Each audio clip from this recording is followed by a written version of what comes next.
Hi, ഇന്ന് നമ്മൾ നോക്കുന്നത് ഒരു ബൾബിലേക്ക് നോർമൽ സ്വിച്ചിന് പകരം ടച്ച് സ്വിച്ച് എങ്ങനെ കണക്ട് ചെയ്യാം എന്നുള്ളതാണ്.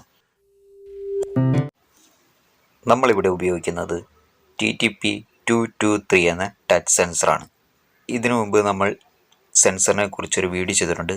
ആ വീഡിയോ ഞാനിവിടെ പിൻ ചെയ്യുന്നതാണ്. ഇനി നമുക്കൊരു റിലേ മൊഡ്യൂൾ ആവശ്യമുണ്ട്. ഇതിൻ്റെ മേക്കിംഗ് വീഡിയോ മുമ്പ് നമ്മൾ ചെയ്തിട്ടുണ്ട്. ആ വീഡിയോയുടെ ലിങ്ക് ഞാൻ ഇവിടെ പിൻ ചെയ്തിട്ടുണ്ട്. ടച്ച് സെൻസർ നോർമൽ സ്വിച്ച് പോലെ വർക്ക് ചെയ്യുന്നതിന് വേണ്ടി ഇതിൽ രണ്ട് ടെർമിനലുണ്ട്, എയും ബിയും. അതിൽ ബി നമ്മൾ ഷോർട്ട് ചെയ്യണം, എ ഓപ്പൺ ആക്കി കണക്ട് ചെയ്യണം.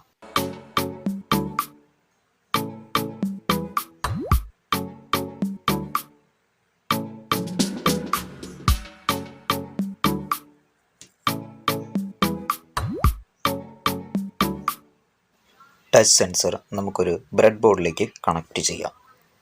ഒരു ജമ്പർ കേബിൾ ഉപയോഗിച്ച് ടച്ച് സെൻസറിൻ്റെ ഗ്രൗണ്ടും ബ്രെഡ് ബോർഡിലെ ഗ്രൗണ്ടുമായി കണക്ട് ചെയ്യാം. ടച്ച് സെൻസറിൻ്റെ VCCയിൽ നിന്നും ബ്രെഡ് ബോർഡിൻ്റെ പോസിറ്റീവിലേക്ക് കണക്ട് ചെയ്തു. ടച്ച് സെൻസറിൽ നിന്നുള്ള ഔട്ട് നമ്മൾ ബ്രെഡ് ബോർഡിൻ്റെ മറ്റൊരു ടെർമിനലിലേക്ക് കണക്ട് ചെയ്തു നിർത്തുന്നു.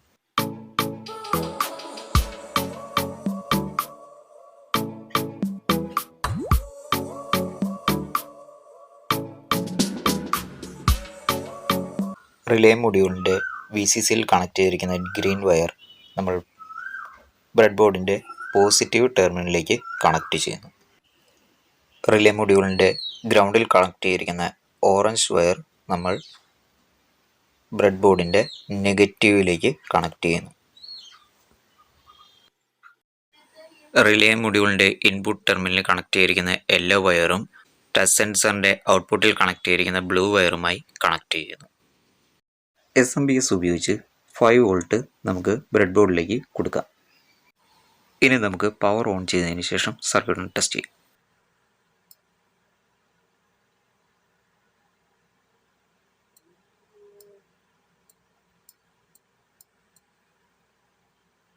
ഇനി നമുക്ക് വീഡിയോയുടെ തുടക്കത്തിൽ കണ്ട ബൾബ് റിലേയുമായി കണക്ട് ചെയ്യാം. അതിനായി നമുക്ക് ബൾബിൻ്റെ ഫേസ് ടെർമിനലിൻ്റെ വയർ ബ്രേക്ക് ചെയ്യുക. ബ്രേക്ക് ചെയ്തതിന് ശേഷം രണ്ട് ഭാഗത്തെയും സ്ലീവ് കളയാം.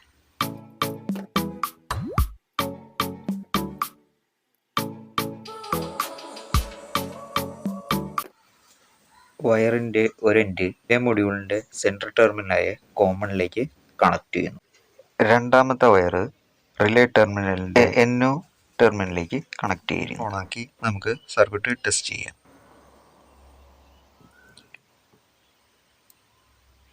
ഫസ്റ്റ് ടാപ്പിൽ ഓൺ ആവുകയും സെക്കൻഡ് ടാപ്പിൽ ബൾബ് ഓഫ് ആവുകയും ചെയ്യുന്നു.